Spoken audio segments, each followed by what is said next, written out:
A través de los años, generación tras generación, uno de los textos que ha estado envuelto en un halo de misterio y a través del cual se han tejido cualquier cantidad de fábulas, leyendas, conjeturas y diversas interpretaciones, de las más fantásticas hasta las más conservadoras, es el que nos aparece en el libro de la Revelación o Apocalipsis, atribuido en su autoría al apóstol Juan, y que dice en su capítulo 13, versículo 18: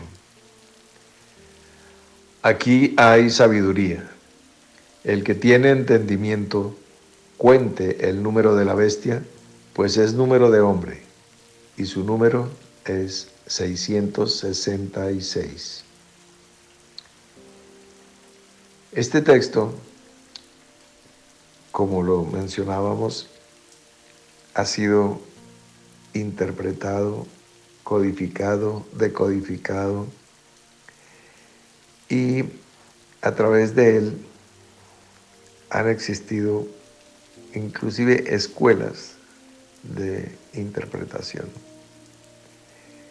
En unos minutos, pues muchas cosas no las podremos o no las alcanzaremos a decir, pero igualmente muchas sí. Entonces, con una buena administración del tiempo, vamos a empezar a quitar una capa tras otra, como si fuese, por ejemplo, una cebolla. Entonces, iremos levantando capa por capa. Empecemos con el suceso que nos cobija actualmente de la pandemia del COVID-19. También se han tejido cualquier cantidad de conjeturas y leyendas, por ejemplo, con respecto a, a una vacuna que puede equivaler a la marca de la bestia y que todo habitante del planeta debe ser receptor de esa vacuna. Y como dice el texto, todos, pequeños y grandes, ricos y pobres, libres y esclavos, se les pondrá una marca en la mano derecha o en la frente, y no se podrá comprar ni vender sino el que tenga la marca o el nombre de la bestia o el número de su nombre. Y corre la leyenda de que cuando salga esa vacuna, esa es la marca.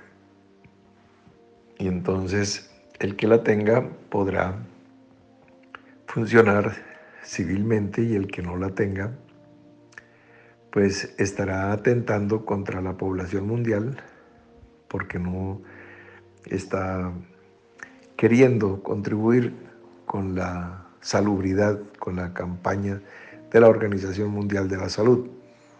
De esa manera, entonces, todo el planeta quedaría vacunado y por ende todo el planeta quedaría marcado. Esa, por ejemplo, es una respetable, por supuesto. Todas las que mencionemos es con todo respeto, sin querer crear ninguna polémica basada en ofensa ni nada que se le parezca. Muy bien. Indudablemente, alguien está teniendo beneficio generando miedo, y más que miedo, pánico, y simultáneamente con que hay una gran oleada de información paralela, y simultáneamente está viniendo pues una oleada de desinformación para que junto con el temor, el miedo, el pánico, la desconfianza, toda la población sea vulnerable y manejable, conducible a diferentes procesos de tipo económico y de tipo político. Muy bien, solo les voy a aportar unas cifras reales y actuales. Por una parte, de los cerca de 10 millones y medio de personas que han contraído el COVID-19, la mitad de ellas ya está recuperada completamente. Se menciona la cifra de contagiados, pero no se hace énfasis a que la mitad de ellas ya no solamente se recuperó, sino que su organismo ha generado defensas y anticuerpos que podrán ser la base de futuras investigaciones inmunológicas. Las personas que oficialmente han fallecido están por encima de 500,000, la cifra, 507,000 al día de antier. Y pues es una cifra importante, es una cifra alta. Más sin embargo, pues también está demostrado que muchísimas personas que han fallecido por diferentes problemas respiratorios, como ustedes saben, 6 millones de personas al año fallecían normalmente solamente por el efecto de la contaminación ambiental. Entonces, están atribuyendo muchísimo más de lo que el coronavirus está afectando a la población, se lo están atribuyendo como en los días de los carteles del narcotráfico en Colombia, de los grandes carteles e históricos, que eran el de Medellín y el de Cali.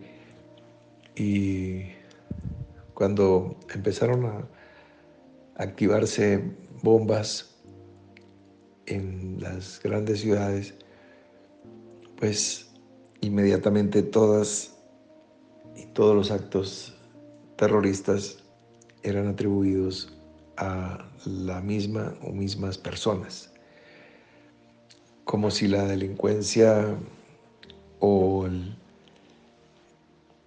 desenvolverse en actividades ilícitas al margen de la ley fuera asunto exclusivo de un puñado de media docena de personas. No, pues las cárceles en este país están absolutamente atiborradas con toda clase de personas detenidas allí, muchos de ellos injustamente, y son miles y decenas de miles las personas que están purgando sus penas en las cárceles. Pero durante una época eran media docena los responsables de todos los males. Algo así se está haciendo a nivel mundial con el coronavirus para poder darle un peso que pueda justificar el pánico y por ende los ajustes de tipo económico y político que están viniendo y vendrán. Bien, ¿para dónde vamos? Pues normalmente sin coronavirus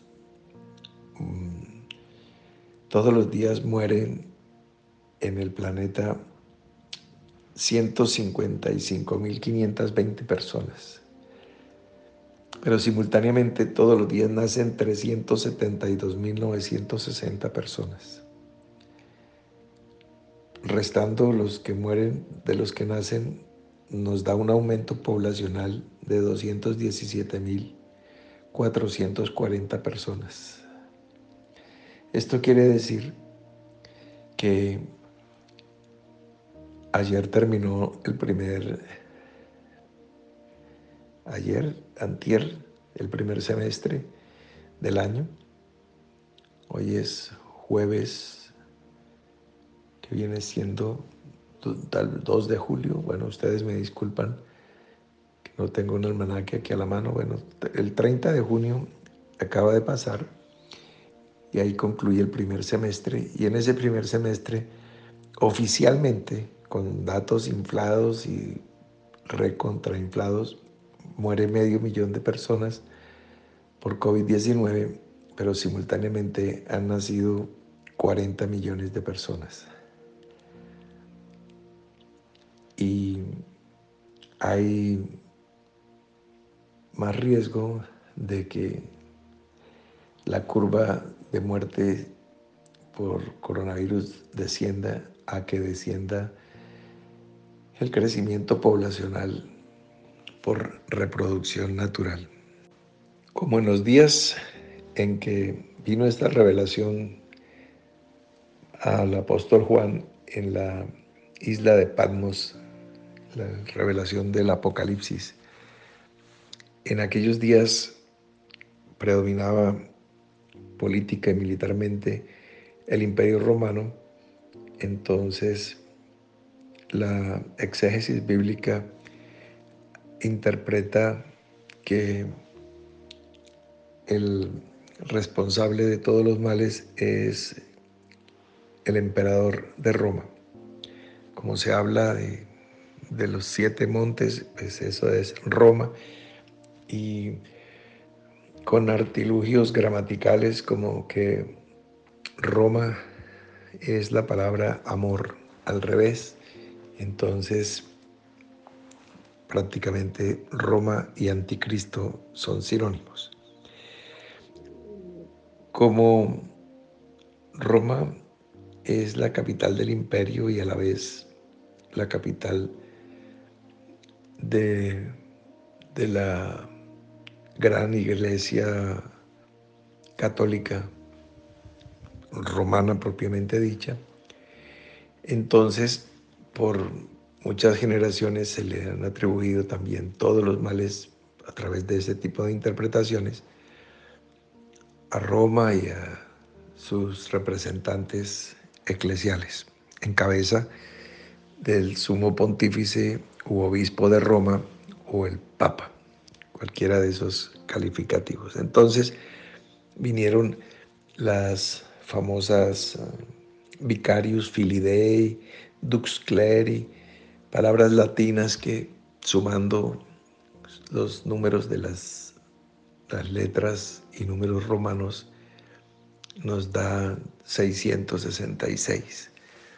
Entonces, pues varias generaciones han crecido con esa enseñanza de que la bestia, el falso profeta, el anticristo es el obispo de Roma.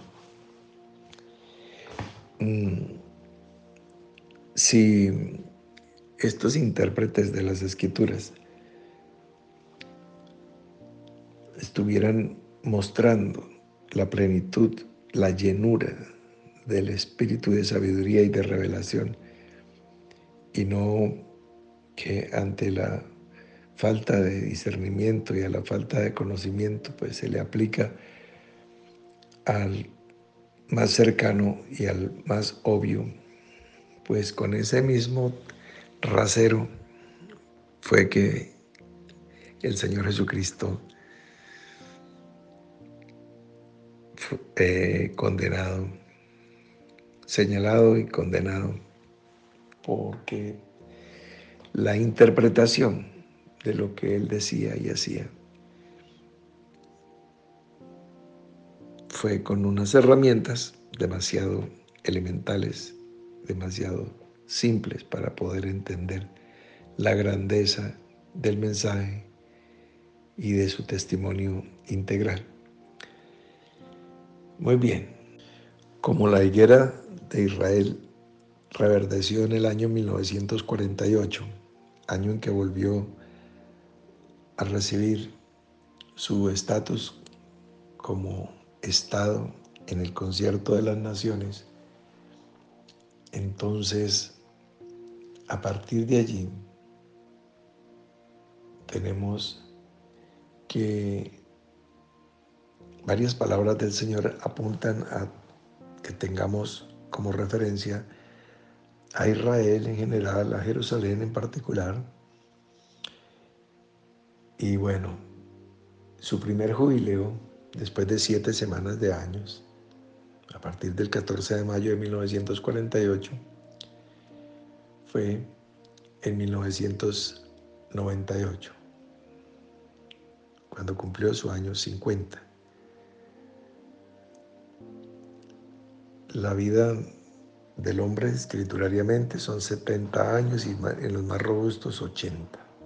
Muy bien, entonces en 1998 tiene 50, le quedarían 30 años más para 80. Como era Jesús, como de 30 años cuando comenzó a predicar, entonces el ministerio paralelo Cristo-Anticristo estaría entre 1998 y el 2028. Muy bien. Entonces, otra interpretación es que el 666 sumado 3 veces, si tú colocas 666 más 666 más 666, pues nos da el año de 1998, cuando Israel está celebrando su primer jubileo después de 7 semanas de años, y a 30 años del cierre de esa generación robusta de los 80. Pero como el Señor dice, no pasará esta generación antes de que todo acontezca, entonces es antes de los 80, empezando el conteo de esos 30 en 1998. Seguimos. Como el apóstol Juan dice, aquí hay sabiduría. El que tiene entendimiento cuente el número de la bestia, pues es número de hombre. Y el hombre fue creado el día 6, según el relato de Bereshit. Entonces, universalmente aceptado que el número de hombre es el número 6. Muy bien. Entonces, 3 veces 6 es la extrema condición de hombre, de terrenalidad, porque estamos hablando de Adán, que es tomado de la Adamá, de la tierra. Entonces, ese hombre natural, terrenal, que no percibe las cosas que son del espíritu porque no las puede entender, porque son cosas que se han de discernir espiritualmente, es eso, es un 6. En un ejercicio de Gilgal hace un tiempo atrás, un estudiante me preguntó, ¿qué es 7? Estábamos hablando del Shabbat, del séptimo día, y entonces yo le dije, 6 más 1, y todos se rieron. Parecía un chiste, porque 7 es 6 más 1. Pero precisamente si 6 es el número del hombre y 1 es el número del Shema, oye Israel, el Señor tu Dios, el Señor uno es.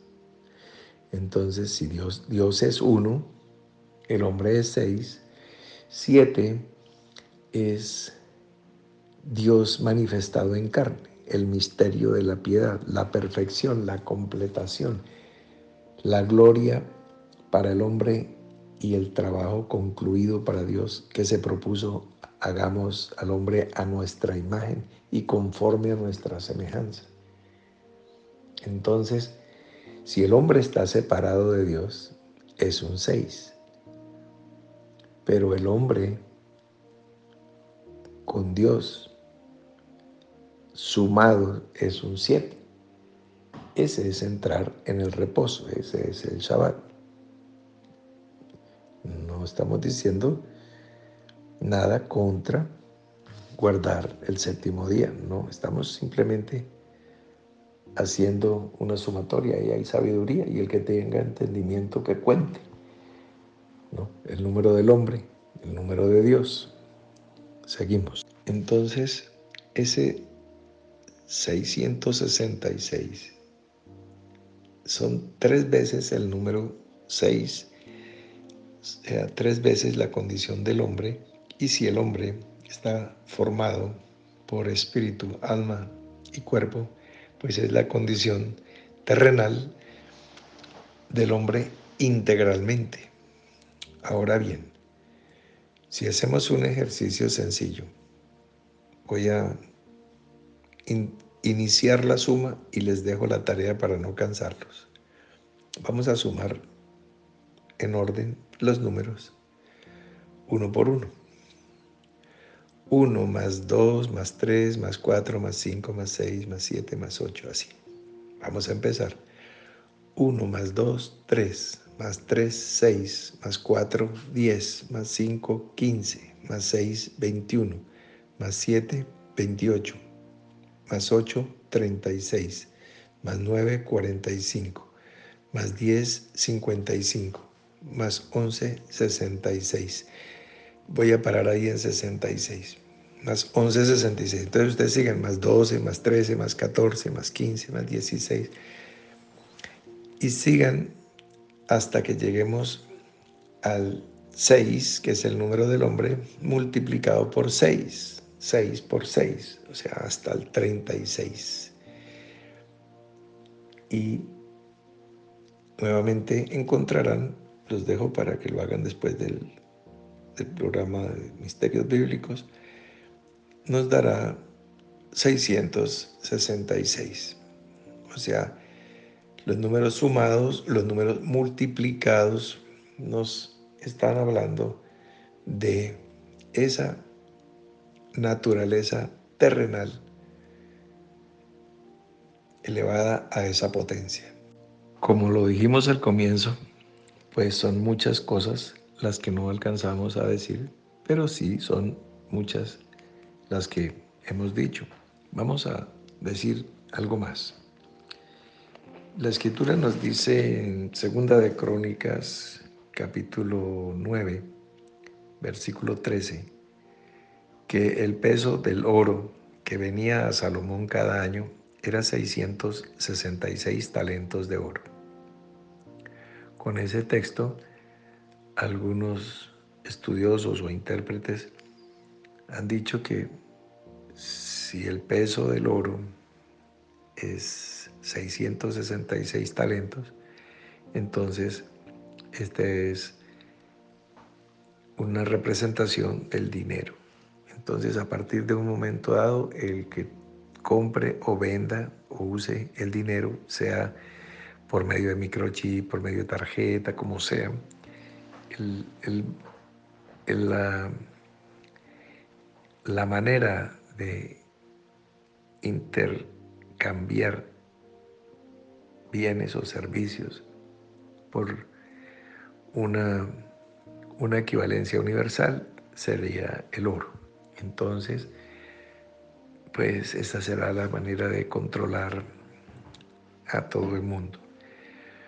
Pues bien, allí tenemos algo que decir. Voy a contarles un poquito de historia para poder ubicar.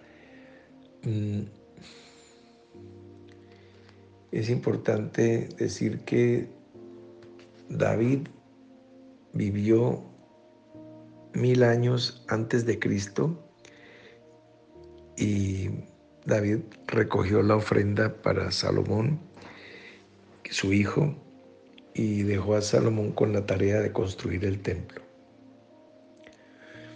Muy bien. El libro de las Crónicas fue escrito aproximadamente 300 años más o menos antes de Cristo. Los griegos invaden Palestina en el año 332 antes de Cristo. Después viene Roma y conquista Palestina en el año 63 antes de Cristo. En el año 63 antes de Cristo. El talento es una medida figurativa absolutamente romana. Entonces, Salomón no podía haber recibido talentos. Es como si tú encuentras un texto bíblico que dijera que Moisés recibió dólares o euros para la construcción del tabernáculo. Pues alguien metió la mano ahí.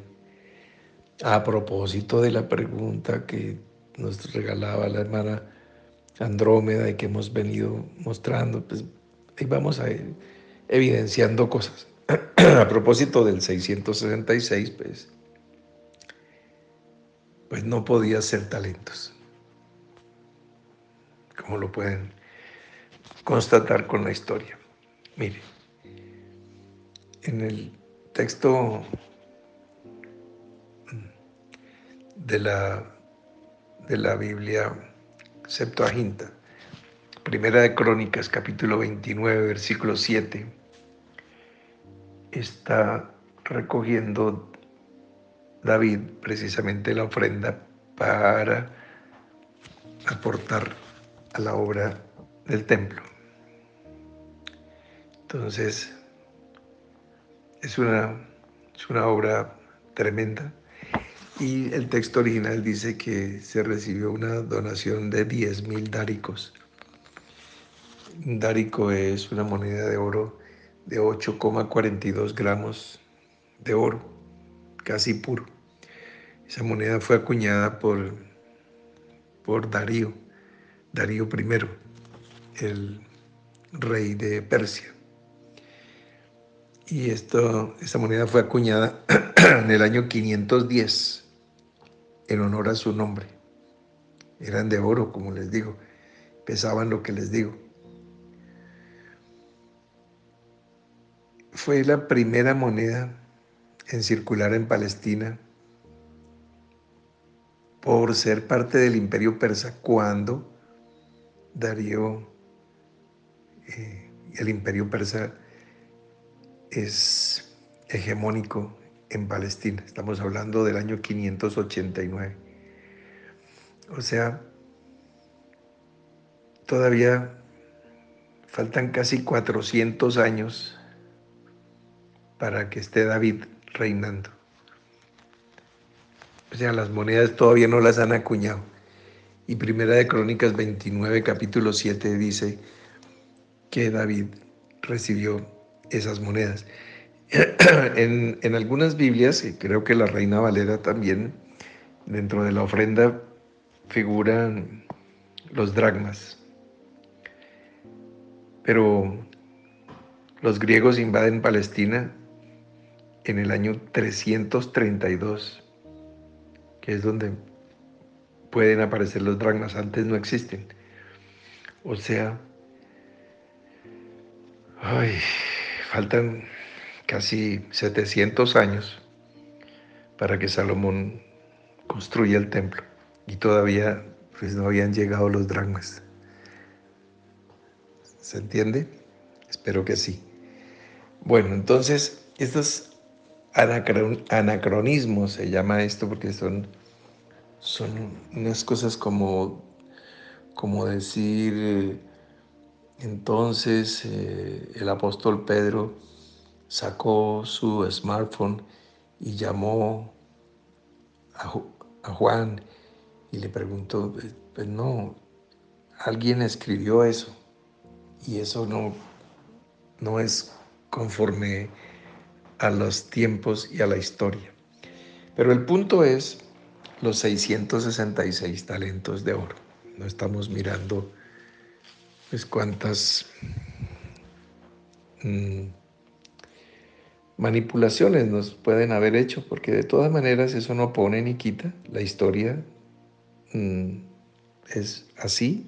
David engendró a Salomón de Betsabé, la que era mujer de Urías, el hitita.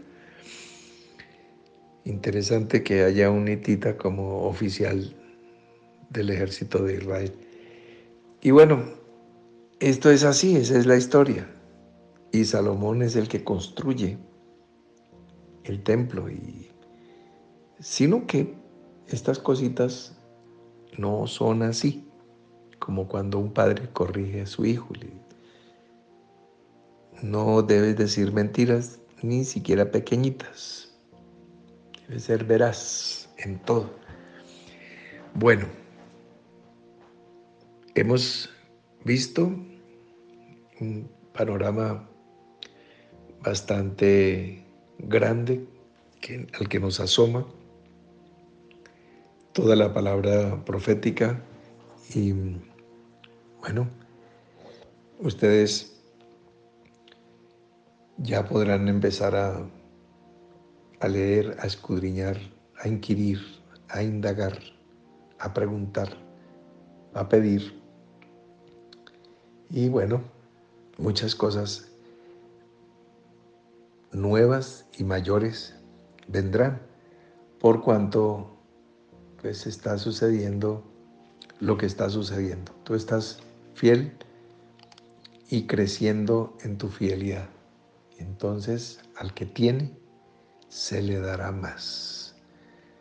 Entonces, adelante, no desfallezcas, no fluctúes, persevera y bueno, mañana nos encontraremos en el devocional, mañana viernes. Feliz noche para todos.